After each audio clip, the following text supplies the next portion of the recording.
Bismillahirrahmanirrahim. Assalamualaikum warahmatullahi wabarakatuh. Innal hamdalillah nahmaduhu wa nasta'inuhu wa nastaghfiruh wa na'udzu billahi min shururi anfusina wa min sayyiati a'malina. May yahdihillahu fala mudilla lahu wa may yudlil fala hadiya lahu.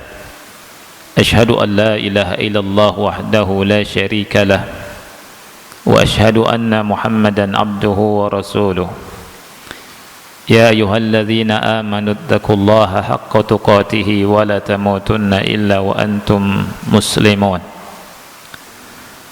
Ya ayyuhan nasu taqu rabbakumul ladzi khalaqakum min nafsin wahidah wa khalaqa minha zawjaha وبث منهما رجالا كثيرا ونساء واتقوا الله الذي تساءلون به والأرحام إن الله كان عليكم رقيبا يا أيها الذين آمنوا اتقوا الله وقولوا قولا سديدا يصلح لكم أعمالكم ويغفر لكم ذنوبكم ومن يطع الله ورسوله فقد فاز فوزا عظيما.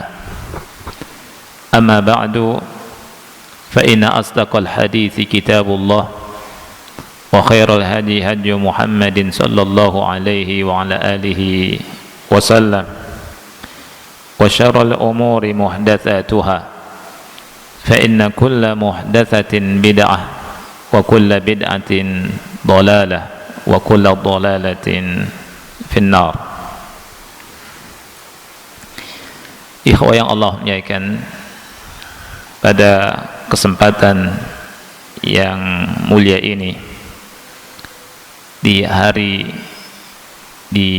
bulan Ramadan yang penuh berkah ini, kita di siang hari ini akan melanjutkan pembahasan kitab Umdatul Ahkam di bab Az-Zikri Aqibas Shalah, bab berzikir setelah salat. Semoga Allah Subhanahu wa taala memberikan ilmu yang bermanfaat kepada kita semua, dan semoga Allah Subhanahu wa taala memberikan pahala yang besar kepada kita semua dan mengangkat derajat kita semua. Bab zikir setelah salat. Zikir setelah salat ini diperintahkan oleh Allah Subhanahu wa taala di dalam Al-Qur'an. Sekali lagi, Allah perintahkan kepada kita untuk berzikir setelah salat. Di dalam surat An-Nisa ayat 103, Allah Ta'ala berfirman, فَإِذَا قَضَيْتُمُ الصَّلَاةَ فَاذْكُرُوا اللَّهَ قِيَامًا وَقُعُودًا وَعَلَى جُنُوبِكُمْ. Apabila kalian telah menyelesaikan salat, maka berzikirlah kepada Allah, baik dalam keadaan duduk, baik dalam keadaan berdiri, duduk atau berbaring. Syekh Muhammad bin Shalih Al-Utsaimin rahimahullahu taala berkata, fi ayyi halin minal ahwal hatta law anna al-insana sallama wan sarafa wa masya falyadhkurillaha wa huwa yamshi liqaulihi fadhkurullaha qiyaman wa qu'udan wa 'ala junubikum. Dalam setiap keadaan atau dalam keadaan apapun, walaupun jika seseorang selesai melakukan sholat kemudian melakukan walaupun seseorang mengucapkan salam kemudian dia berjalan.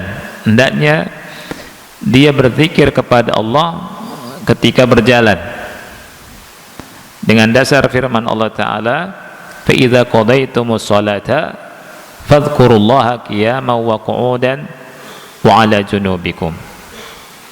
Jadi surat An-Nisa ayat 103. Jadi dari ayat yang mulia ini, ikhwan Allah muliakan, kita mendapatkan pelajaran bahwa setelah sholat hendaknya kita melakukan zikir. Dan disebutkan di sini Allah perintahkan kepada kita, apabila kalian selesai melakukan sholat, fadhkuru ini fi'il amr, perintah, ya, perintah untuk berzikir baik dalam keadaan duduk, ya, berdiri atau berbaring. Jadi dalam setiap keadaan. Berarti kalau di antara kita setelah sholat ingin cepat pergi, ada keperluan, itu boleh kita pergi sambil berzikir, karena setiap kita memiliki kebutuhannya masing-masing, tidak sama.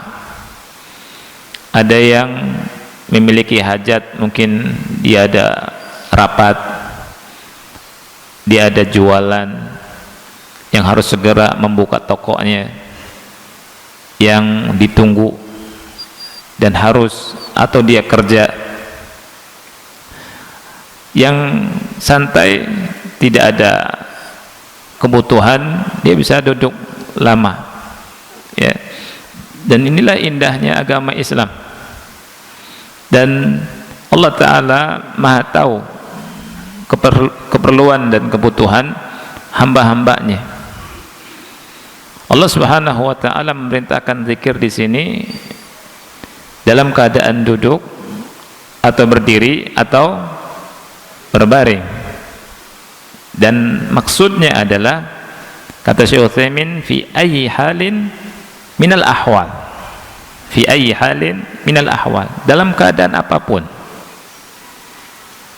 Sampai seseorang kalau sudah sholat kemudian salam, dia pergi jalan, dia berzikir ketika jalan, sambil jalan dia berzikir, ya, tidak harus duduk, ya.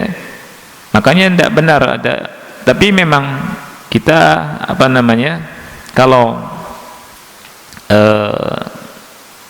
duduk sebentar, ya, tidak terburu-buru, itu lebih bagus, ya. Nah, di sini, ikhwan, Allah Ta'ala berfirman, fadhkurullaha, berzikirlah kalian kepada Allah. Berzikirlah kalian kepada Allah di surat An-Nisa ayat 103 bentuknya mujmal. Mujmal ini global, ya. Dan datang keterangannya dalam hadis, dalam sunnah Rasul sallallahu alaihi wasallam, penjelasannya. Kita tahu bahwa sunnah itu mubayyin, ya. Rasul sallallahu alaihi wasallam menjelaskan yang mujmal ini dengan ucapan beliau, dengan perbuatan beliau, dan Rasul menjelaskan tentang adatnya, tentang bilangannya, juga kaifiyahnya. Jadi zikir ini mujmal, fadhkurullaha fa idza qadaytumus salata fadhkurullaha, apabila kalian selesai salat berzikirlah, menyebut nama Allah. Mujmal, global. Kalau kita tidak membaca hadis, tidak belajar hadis-hadis Rasul sallallahu alaihi wasallam, kita tidak tahu bagaimana cara berzikir kepada Allah Subhanahu wa taala. Disinilah pentingnya kita belajar hadis Rasulullah sallallahu alaihi wasallam. Karena Allah utus Nabi Muhammad sallallahu alaihi wasallam dengan membawa sunnah, di antara fungsinya untuk bayan, litubayyina linnas, agar engkau menjelaskan kepada manusia, wahai Muhammad, manuzzila ilaihim, apa yang diturunkan kepada mereka. Datang penjelasannya dari Rasul kita sallallahu alaihi wasallam secara lisan dan fi'il, secara perbuatan.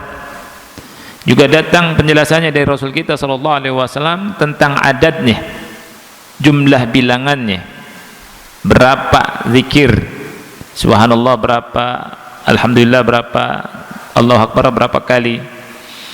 Kemudian juga datang kaifiyahnya, tata caranya, kaifiyahnya, tata caranya. Oleh karena itu maka lebih yakin kita tentang sesatnya ingkar sunnah. Orang-orang yang mengingkari sunnah nggak mungkin akan bisa mengamalkan Islam dengan sempurna kalau kita tidak mengikuti sunnah Rasulullah sallallahu alaihi wa alihi wasallam. Kemudian tentang hukum zikir, Syekh Muhammad bin Shalih Al-Utsaimin rahimahullah mengatakan bahwa kebanyakan dari ulama berpendapat zikir itu bukan wajib. Ya, kata beliau, aktsarul ulama, kebanyakan ulama walaupun tidak semuanya, mereka berpendapat ala anna dzikra laisa biwajib. Zikir tidak wajib, walakin sunnatun muakkadah, tetapi sunnah muakkadah. Jadi zikir hukumnya sunnah muakkadah. Fayabtadi'u bil istighfar, hendaknya dia memulai dengan istighfar. Jadi setelah sholat memulai dengan istighfar. Setelah assalamualaikum warahmatullah, assalamualaikum warahmatullah, istighfar. Berapa kali istighfarnya? 3 kali. Fa istaghfirullaha thalathan. Kenapa istighfar? Gitu. Kenapa istighfar? Ya. Sebagian kita mengucapkan alhamdulillah. Ya tidak? Sebagian orang setelah sholat alhamdulillah. Gitu. Padahal yang dicontoh oleh Rasulullah SAW adalah istighfar. Nanti kita akan baca hadisnya. Kenapa istighfar? Jawabannya, li'annahu alsaqu bis-shalah. Idh inna hadzal istighfara min ajli ma hasala fi sholati min khalal, fala yakhlul insanu min taqsirin fa yastaghfirullaha thalathan. Ini hikmahnya. Karena istighfar ini untuk menutupi cacat yang ada dalam sholat. Setiap kita yang sholat mesti ada kekurangannya. Setiap yang sholat ya ada khalalnya, ada kekurangannya. Fala yakhlul insan min taqsir, kata Syekh Utsaimin. Ya, oleh karena itu fayastaghfirullaha thalathan, beristighfar 3 kali. Ya, dan ini merupakan sunnah dari sunnah Rasul kita sallallahu alaihi wasallam. Ya, sebagian orang habis sholat alhamdulillah, sebagian orang, ya, dan ini kalau dia melakukannya terus-menerus bisa bid'ah, karena tidak dicontohkan oleh Rasulullah sallallahu alaihi wa alihi wasallam. Jadi setelah salat wajib kita mengucapkan apa? Istighfar. Astaghfirullah, astaghfirullah, astaghfirullah. Karena apa kita istighfar?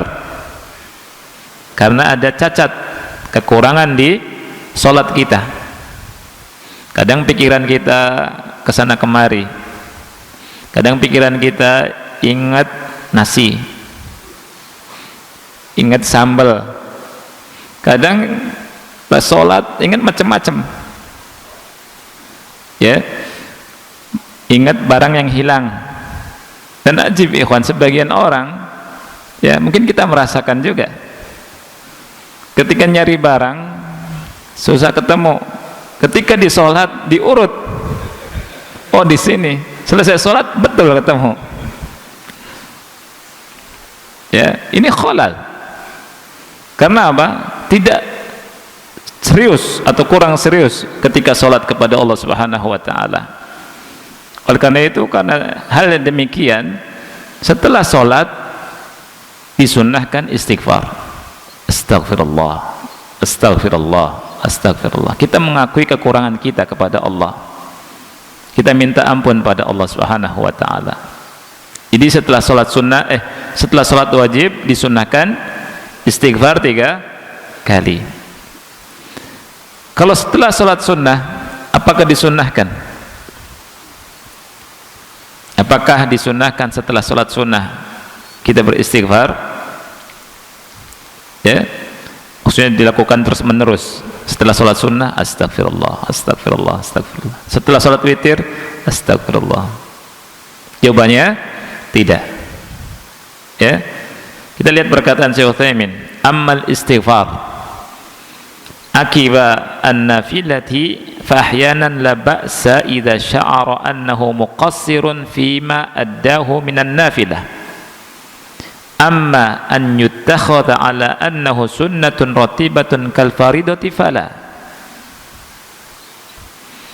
Adapun salat sunnah ataupun istighfar setelah salat sunnah, ya, kita setelah melakukan salat sunnah kemudian istighfar, ini tidak mengapa jika kita merasa dalam salat sunnah kita ada kekurangan. Hanya saja tidak dilanggengkan, tidak menjadi rotibah. Kalau dilakukan terus menerus setelah salat sunnah, ini tidak boleh. Ya. Baik, setelah istighfar 3 kali kita mengucapkan Allahumma antas salam wa minkas salam tabarakta ya dzal jalali wal ikram. Allahumma antas salam wa minkas salam tabarakta ya dzal jalali wal ikram.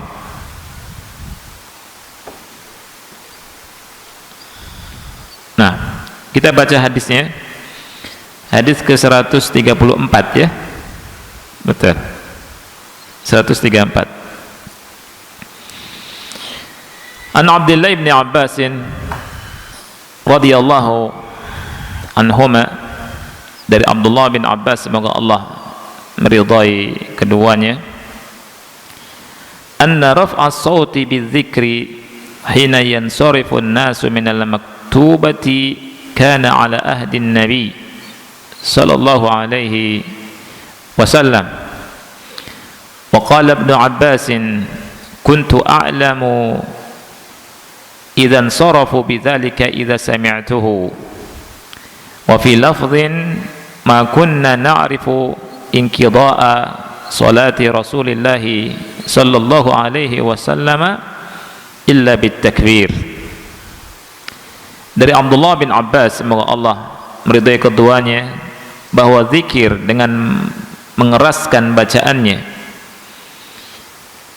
ketika manusia selesai dari sholat yang wajib itu biasa dilakukan di masa Nabi Muhammad sallallahu alaihi wa alihi wasallam. Wa qala Ibnu Abbas, dan Ibnu Abbas berkata, kuntu a'lamu idza insarafu bidzalika idza sami'tuhu. Aku mengetahui bacaan zikir yang dilakukan dengan keras ketika mereka sudah selesai dari sholat mereka, ketika aku mendengarnya. Dalam lafaz yang lain, ma kunna na'rifu, aku tidak mengetahui inqida'a salati Rasulillah sallallahu alaihi wasallam, selesainya salat Rasulullah SAW, illa bitakbir, kecuali dengan takbir. Nah, baik ikhwan. Di sini ada penjelasan. Raf'as saut artinya mengeraskan bacaan zikir. Ya. Az-zikri di sini zikir yang disyariatkan dan dicontohkan oleh Rasulullah sallallahu alaihi wasallam setelah salat. setelah salat fardu, tidak semua zikir. Al-masyru' ba'da shalah, zikir yang disyariatkan setelah salat. Kemudian fa in qila, apabila dikatakan, kata Syekh Utsaimin, qira'atu ayatil kursi wal mu'awwidzat ats-tsalath hal yajharu biha, membaca ayat kursi dan membaca qul huwallahu ahad, qul a'udzu birabbil falaq, qul a'udzu birabbin nas, apakah dikeraskan juga? Ya, jawabannya tidak. Jawabannya tidak. Apa alasannya? Apa alasannya?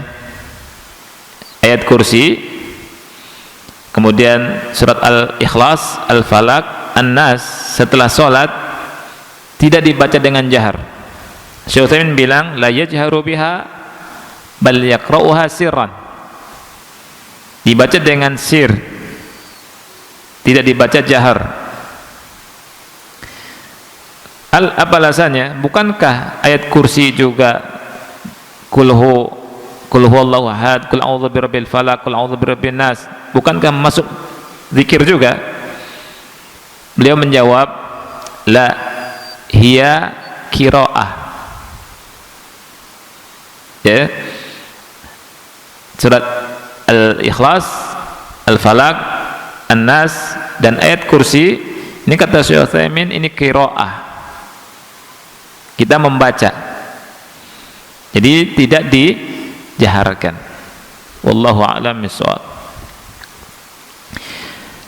Dalam hadis ini, ikhwan yang Allah muliakan, ada dua permasalahan yang penting yang ulama berbeda pendapat. Yang pertama, masalah al-jahru bizikir, masalah mengeraskan bacaan, mengeraskan zikir. Yang kedua, masalah takbir setelah salat. Sebagian orang setelah salat, kita dapati setelah assalamualaikum warahmatullah, assalamualaikum warahmatullah, mengucapkan Allahu Akbar, Allahu Akbar, Allahu Akbar, dengan dasar hadis ini, dengan dasar hadis ini, ya. Baik, kita akan bahas dua ini dulu, tentang menjaharkan zikir setelah sholat dan tentang maksud dari takbir itu apa, ya. Masalah yang pertama tentang al-jahru bizikir, membaca zikir dengan keras. Ini ulama berbeda pendapat tentang masalah menjaharkan zikir. Di dalam kitab Mausu'ah Fiqhiyah, jumhur fuqaha, ya, memandang atau berpendapat tidak disunahkannya mengeraskan bacaan zikir. Di jumhur fuqaha, ya, jumhur fuqaha mengatakan atau berpendapat mengeraskan bacaan zikir, juga di dalamnya takbir, tidak ada sunnahnya dibaca dengan keras.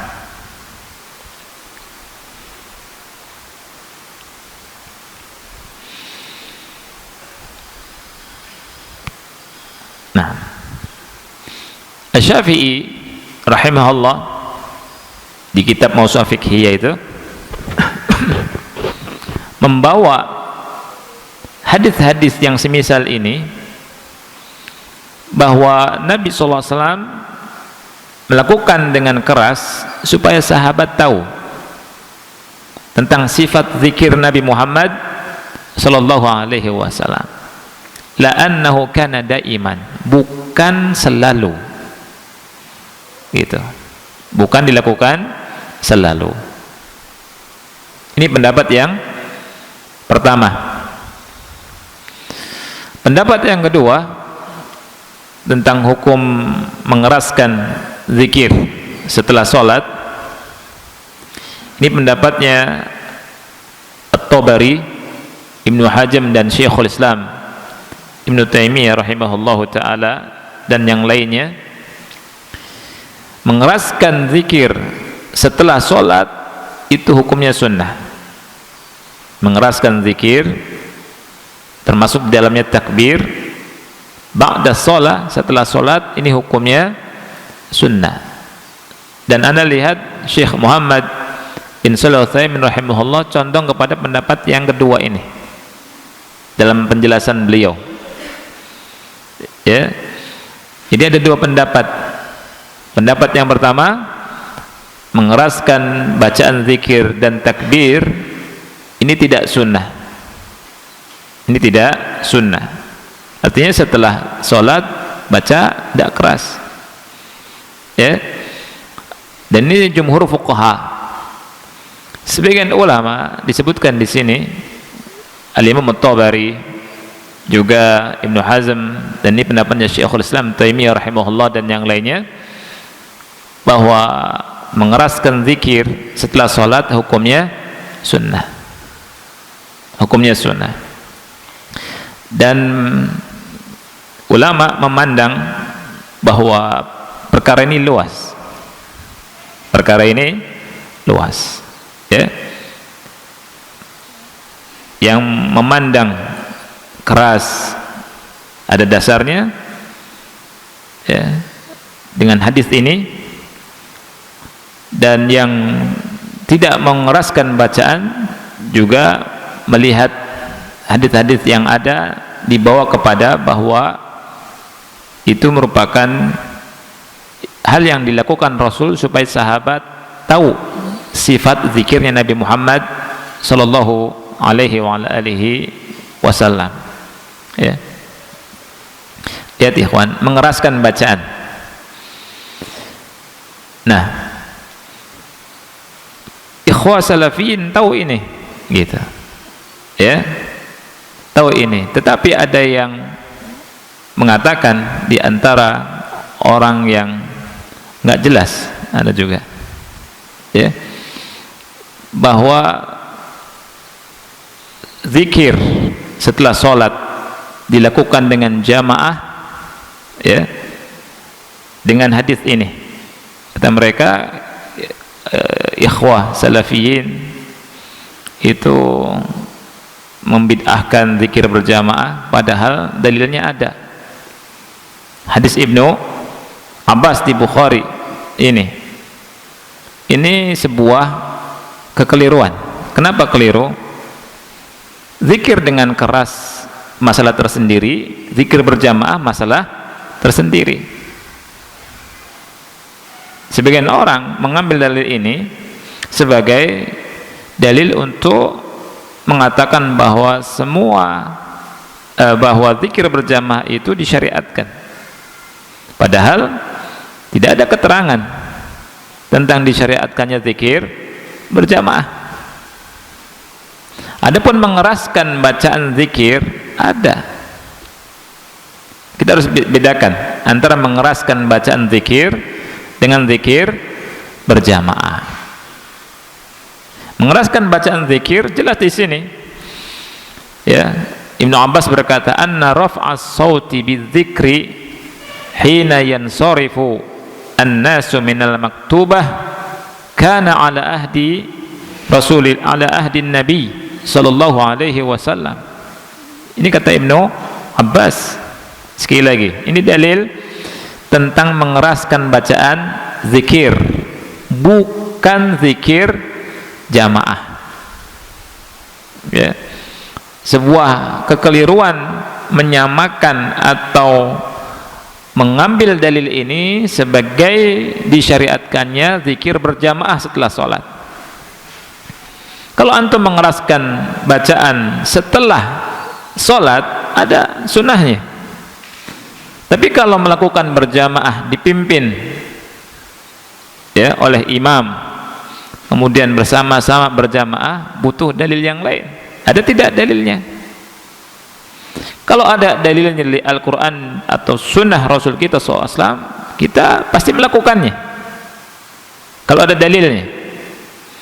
Kalau tidak ada keterangan dari sunnah Rasul SAW, maka tidak boleh kita mengada-ada Ini jadi harus dibedakan tentang mengeraskan bacaan dengan zikir berjamaah, ya. Ini masalah yang pertama.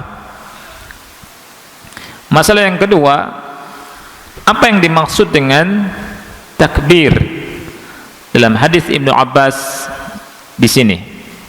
Lihat, Ibnu Abbas bilang, "Ma kunna na'rifu inqida'a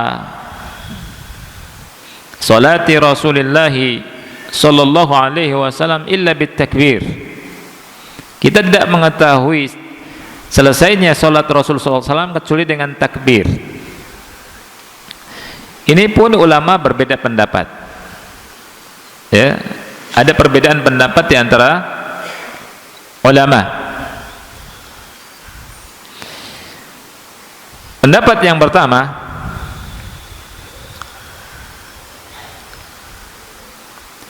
an yukabbira idza faragha min as-salati thalatha takbirat, mengucapkan takbir 3 kali setelah salat. Ini pendapat yang pertama.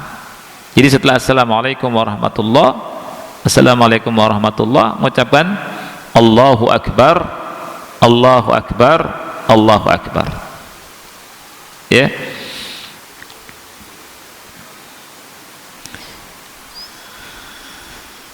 Ibn Rajab Al-Hambali dalam Fathul Bari menyebutkan beberapa dalil tentang hal ini, di antaranya Imam Ahmad, ya. Imam Ahmad meriwayatkan dari Amr bin Dinar, dia berkata, "Innan nasa kanu idza sallama al-imamu min salatil maktubah kabbaru 3 takbirat." Sesungguhnya manusia, mereka itu apabila imam mengucapkan salam dari salat yang wajib, mereka mengucapkan takbir 3 kali. Mereka mengucapkan takbir 3 kali. Dan beliau menurunkan athar yang lain. Kemudian Ibn Rajab berkata, faqad tabayyana bihadza anna ma'na at-takbir alladhi kana fi ahdi Rasulillah sallallahu alaihi wasallam aqiba as-salatil maktubah huwa 3 takbirat mutawaliyah. Kata beliau, jelaslah dengan ini bahwa makna takbir yang ada di masa Rasulullah sallallahu alaihi wasallam setelah sholat wajib adalah 3 kali takbir. Allahu akbar, Allahu akbar, Allahu akbar. Ini pendapat beliau, Ibnu Rajab. Oleh karena itu sebagian orang dengan memahami hadis ini dan pendapat ulama yang mendukungnya, mereka setelah sholat mengucapkan takbir. Dan ana juga pernah mendengar dan menyaksikan sebagian dari kaum muslimin mengamalkan ini, ya. Setelah sholat, assalamualaikum warahmatullah, assalamualaikum warahmatullah, Allahu akbar, Allahu akbar, Allahu akbar. Pendapat yang kedua, dan ini pendapat yang ana kira lebih rajih, lebih unggul, ya, pendapat yang lebih tepat karena menggabungkan antara beberapa dalil, menggabungkan banyak dalil, ya. Dan ini juga pendapatnya Syekh Muhammad bin Shalih Al-Utsaimin rahimahullah, dan fatwa dari Lajnah Daimah ketika ditanya tentang makna takbir di hadis Ibnu Abbas ini, ya. Jadi makna takbir di hadis Ibnu Abbas ini, innal murada bit takbir huwa qaulu subhanallah walhamdulillah wallahu akbar. Jadi arti takbir, ya, arti takbir adalah ucapan subhanallah walhamdulillah wallahu akbar, ya, subhanallah walhamdulillah wallahu akbar. Jadi makna takbir di hadis Ibnu Abbas ini adalah ucapan, sekali lagi apa? Subhanallah walhamdulillah wallahu akbar. Nah, ini pendapat dari pendapat ulama, ya. karena menjamak banyak hadis atau beberapa hadis. Di antaranya hadis Nabi SAW, karena Nabi SAW ya, Nabi SAW apabila selesai salam beliau memulai dengan istighfar 3 kali, kemudian mengucapkan Allahumma antas salam wa minkas salam tabarakta ya dzal jalali wal ikram. Habis itu mengucapkan subhanallah 33 kali, alhamdulillah 33 kali, dan Allahu akbar. Boleh juga digabung subhanallah walhamdulillah wallahu akbar. Ya. Jadi mengucapkan zikir yang mengandung takbir maksudnya. Ini pendapat yang lebih unggul. Ya, jadi maksud takbir di sini adalah takbir yang ada pada zikir. Ini ucapan subhanallah walhamdulillah wallahu akbar. Ya, wallahu a'lam bishawab. Ya, karena menggabungkan beberapa dalil. Apa faedah dari hadis yang mulia ini? Faedah dari hadis yang mulia ini, yang pertama, masyru'iyatu raf'is sauti bidzikri aqibal fariidah, li'annahu kana yaf'alu aw yuf'alu ala ahdi an-nabiy sallallahu alaihi wasallam wa huwa yasma'u dhalika wa yukirruhu, bal inna dhahira al-lafdh al-akhiri anna nabiyya sallallahu alaihi wasallam nafsahu kana yaf'alu dhalik liqaulihi ma kunna na'rifu inqida'a salati rasulillahi sallallahu alaihi wasallam illa bitakbir. Nah, ini faedah yang pertama, disyariatkannya mengeraskan bacaan zikir setelah sholat wajib. Ya. Setelah assalamualaikum warahmatullah, assalamualaikum warahmatullah, kita keraskan bacaan astaghfirullah, astaghfirullah, astaghfirullah, Allahumma antas salam wa minkas salam tabarakta ya dzal jalali wal ikram. Di mengeraskan bacaan kita semua tahu dan disyariatkan di masa Rasulullah sallallahu alaihi wasallam. Hanya saja tadi ana bahas di awal, masalah ini ada perbedaan pendapat di antara ulama, dan beliau rahimahullahu taala memilih pendapat yang menyunahkan, disunnahkannya, disyariatkannya mengeraskan bacaan setelah salat fardu, dan fuqaha yang lain mengatakan tidak disunnahkan, tidak disunnahkan, ya.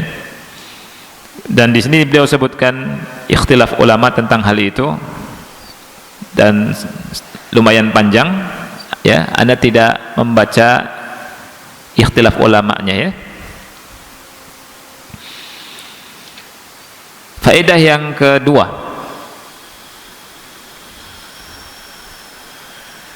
jawazul amali bil qara'in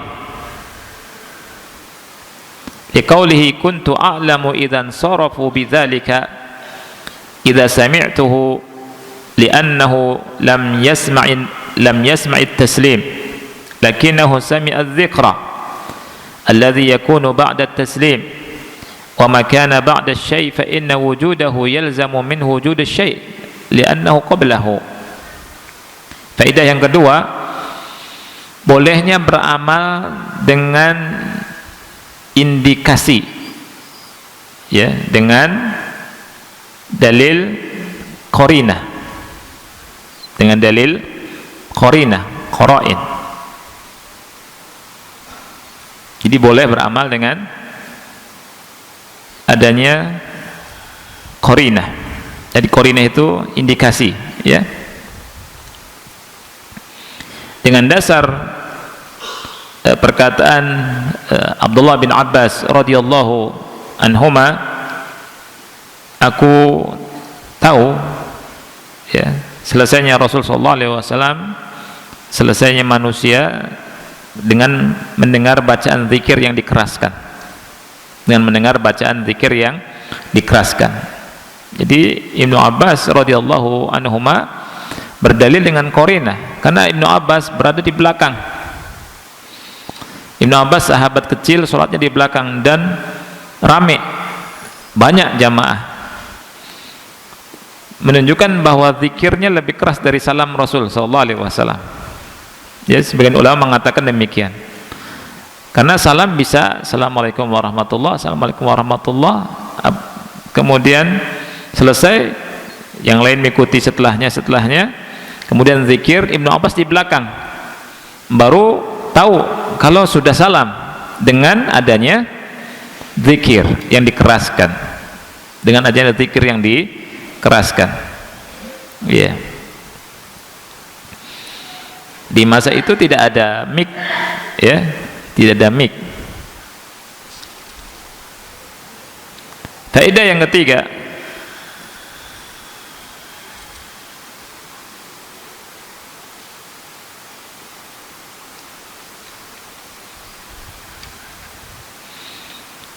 anna raf'a as-sauti bidzikri a'la min raf'i as-sauti bitaslim. Mengeraskan zikir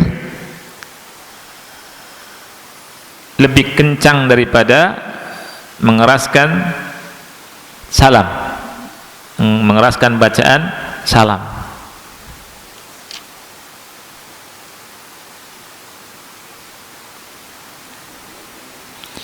Dengan dasar hadis ma kunna na'rifu inqida'a salati Rasulillah sallallahu alaihi wasallam illa bitakbir. Aku tidak mengetahui selesainya salat Rasulullah SAW kecuali dengan takbir. Ya, bisa jadi takbir di sini sahabat Rasul yang mengucapkannya, bisa jadi kata Syekh Utsaimin Rasul sendiri sallallahu alaihi wasallam yang mengucapkannya. Ini menunjukkan kadang salam itu dibaca tidak terlalu kencang. Ya, takbir dibaca dengan kencang atau zikir dibaca dengan kencang. Oleh karena itu sebagian ulama mengatakan bacaan zikir itu bisa dilakukan lebih kencang daripada bacaan salam. Ini salah satu faedah yang diambil dari hadis ini. Pertanyaannya di sini, fahal hadza huwal waqi'? Apakah memang terjadi? Syekh berkata, na'am. Naam, iya. Qad yakunu hadza huwal waqi', bisa jadi ini yang terjadi. Li'anna an-nabiyya alaihi salatu wasallam idza sallama yusallimu ala man ala yaminihi wa man ala yasarihi wa la yajibu min dzalika an yarfa'a min sautihi katsiran. Ya. Karena Nabi sallallahu alaihi wasallam apabila mengucapkan salam, beliau mengucapkan salam ke sebelah kanan, mengucapkan salam ke sebelah kiri, dan tidak wajib mengeraskan bacaannya. Ya. Lakin idza sabbaha wa kabbara fa innahu yakunu mustaqbilan an-nas. Tetapi ketika Nabi sallallahu alaihi wasallam mengucapkan tasbih dan takbir, Rasulullah SAW sedang menghadap kepada manusia. Nah, ini menunjukkan ikhwan yang Allah muliakan, setelah sholat itu untuk imam itu menghadap ke manusia dengan badannya, ya, jangan menghadap ke kiblat terus. Untuk para imam ketika selesai sholat disunahkan menghadap ke makmum, bukan menghadap ke depan atau miring, tapi menghadap ke makmum. Ini merupakan sunnah dari Rasulullah sallallahu alaihi wasallam. Ketika Rasul mengucapkan takbir, ini lebih kencang dan lebih didengar oleh Ibnu Abbas radhiyallahu anhuma.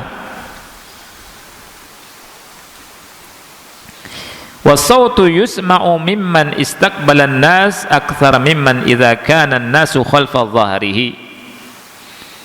Suara itu bisa lebih didengar ketika menghadap manusia daripada membelakangi manusia. Ya.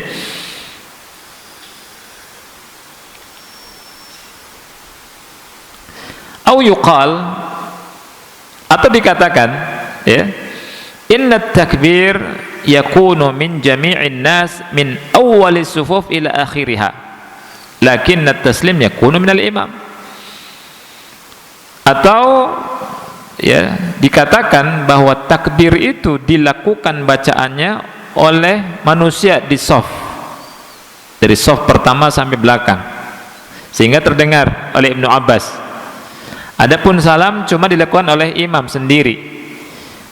Dari sini kita mengetahui bahwa takbir lebih keras daripada bacaan salam. Jadi banyak alasannya, ya.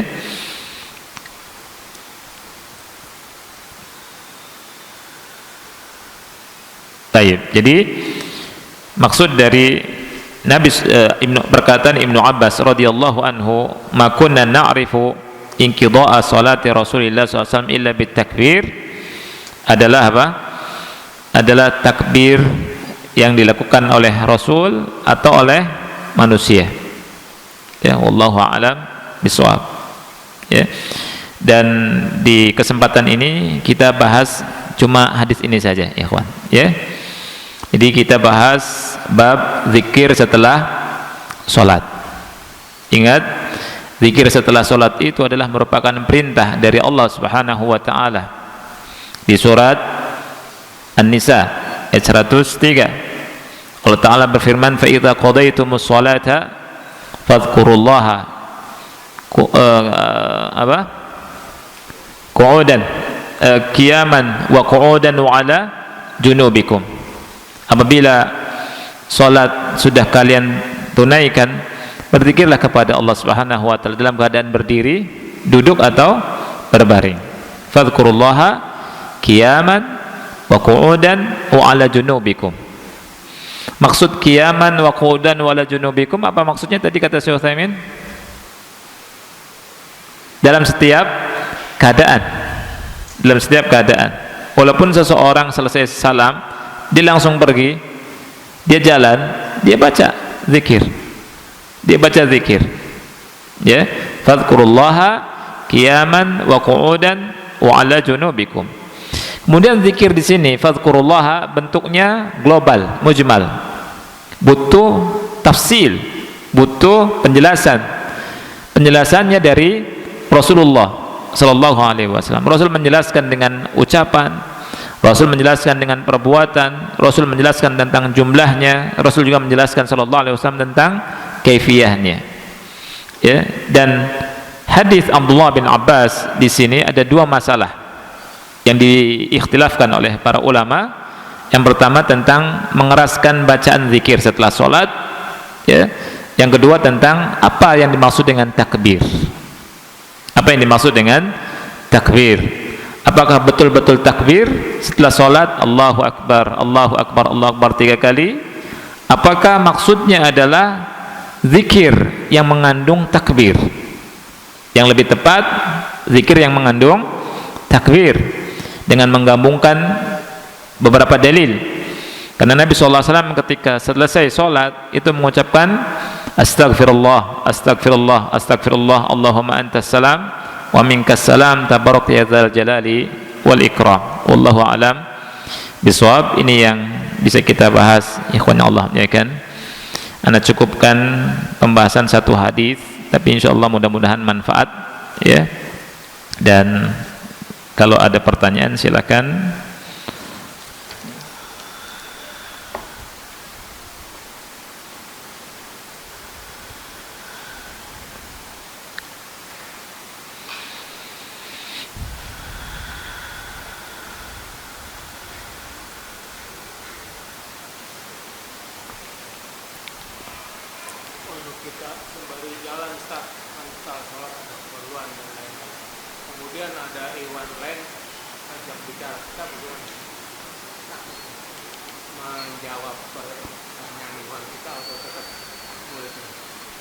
Oh gitu. Kalau ada antum zikir, terus ada Iwan ngajak ngobrol, ya, dan lain-lain, ya. Kalau memang ikhwan itu ngajak ngobrolnya masalah yang tidak penting, antum izin, ana mau selesaikan zikir dulu, gitu. Ana mau selesaikan zikir dulu, karena hak Allah kita dahulukan daripada hak makhluk. Zikirkan hak Allah, ya. Jadi hak Allah itu lebih kita dahulukan. Jadi setelah kita sholat, kita selesaikan tugas kita yang wajib selesai, kita tinggal menyelesaikan yang sunnah. Kemudian kita jawab kawan kita, ya, insya Allah mengerti dia, ya, seperti itu. Wallahu a'lam bishawab.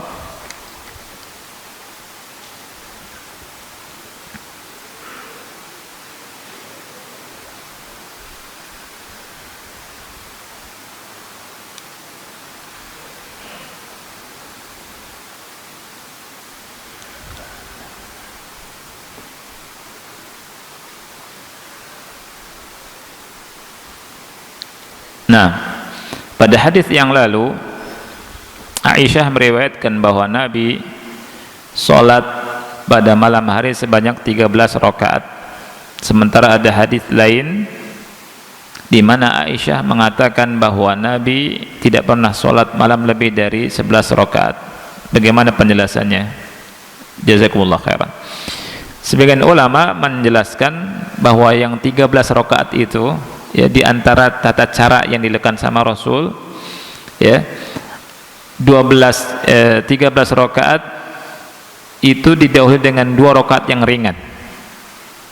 2 rakaat yang ringan, ya.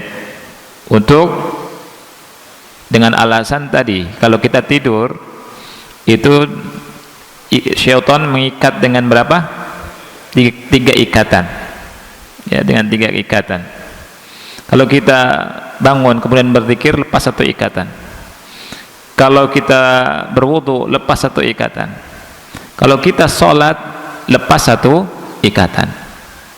Dengan kita sholat sunnah cepat 2 rakaat sebelum sholat malam, maka semangat kita melakukan sholat malam. Ini yang disebutkan oleh Syekh Muhammad bin Shalih Al-Utsaimin rahimahullahu ta'ala. Jadi tidak ada pertentangan antara yang 11 rakaat dengan yang 13 rakaat. Wallahu a'lam bishawab. Nah,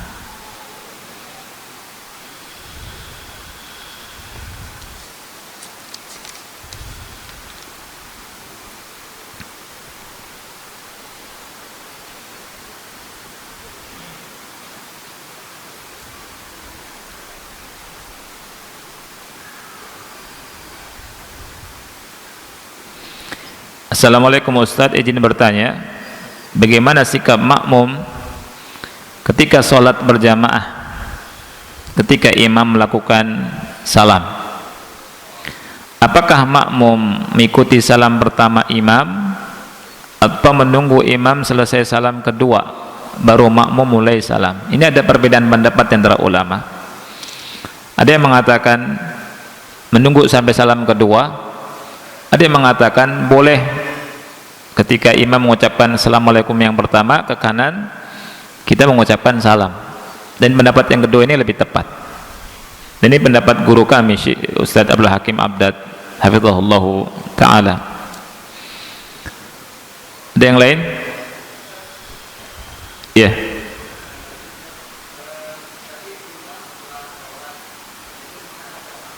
ya.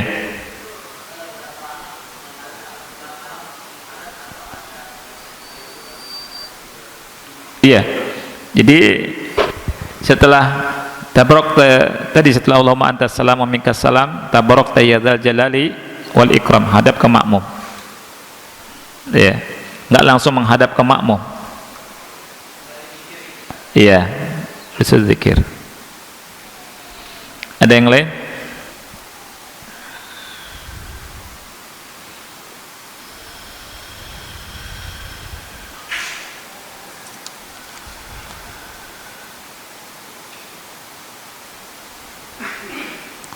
Ya, bolehkah kita tarawih berjamaah bersama keluarga di rumah, sedangkan di masjid sekitar banyak kebid'ahan? Jawabannya boleh, walaupun di masjid tidak ada bid'ahnya. Ya, kalau misalkan ada masjid yang nggak ada bid'ah, Antum boleh nggak sholat di tarawih di rumah? Boleh, ya, boleh. Tidak ada hubungannya antara masjid ada bid'ah atau tidak ada bid'ah. Sholat tarawih boleh dilakukan di rumah, ya. Ini hukum. Kalau misalkan hanya mengatakan masjid yang ada bid'ahnya, berarti nanti wajib sholat tarawih di masjid. Ini nggak benar.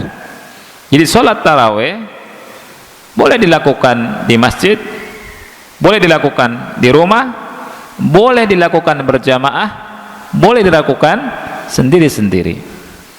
Al-amru wasi', masalahnya luas.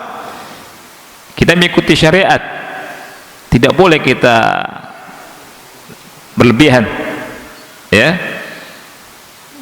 Nah, pentingnya ilmu, al-ilmu qabla al-qaul wal amal. Tetapi memang untuk syiar, ya, apalagi laki-laki, sholat di masjid, jangan sholat di rumah. Karena ada hadis Rasulullah SAW, man qama ma'al imam hatta yansorif kutiba lahu qiyamul lailah. Barang siapa yang sholat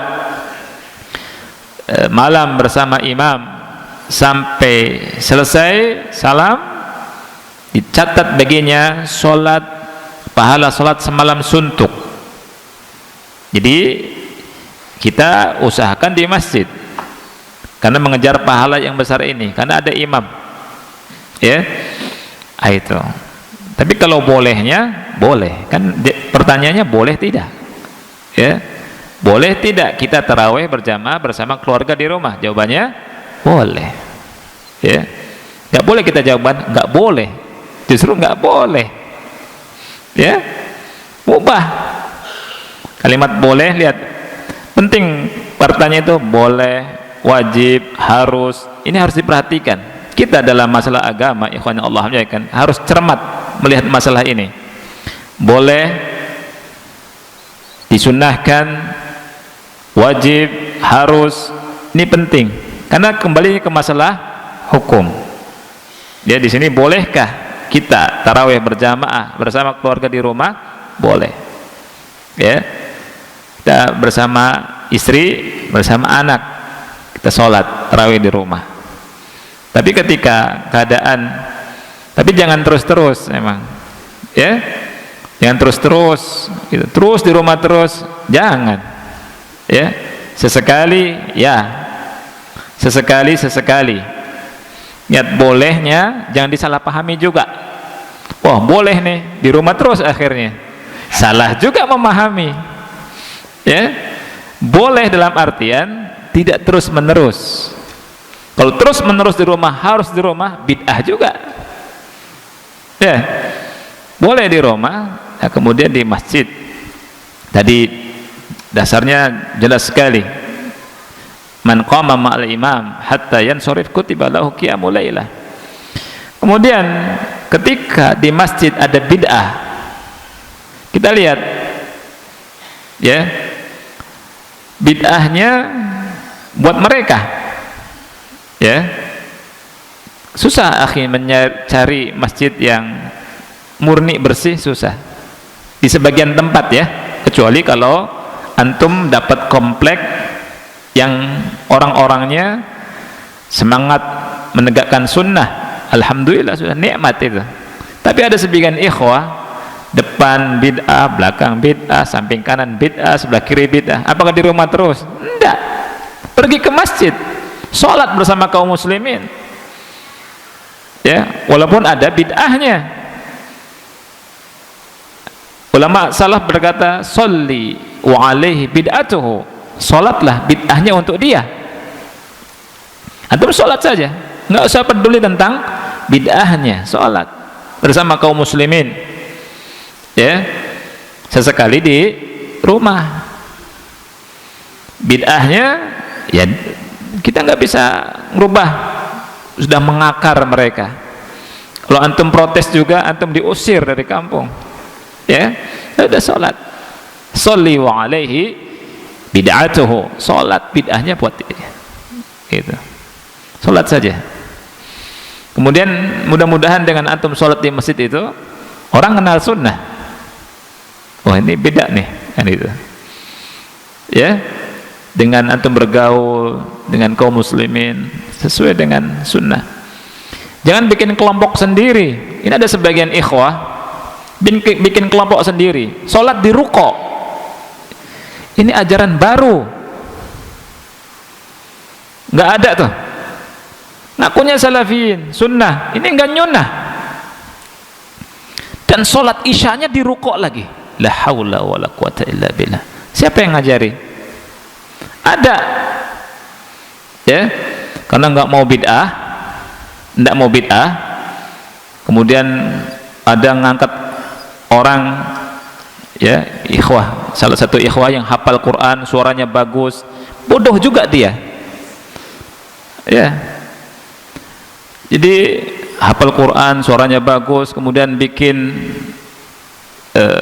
tarawih sendiri di ruko, ya.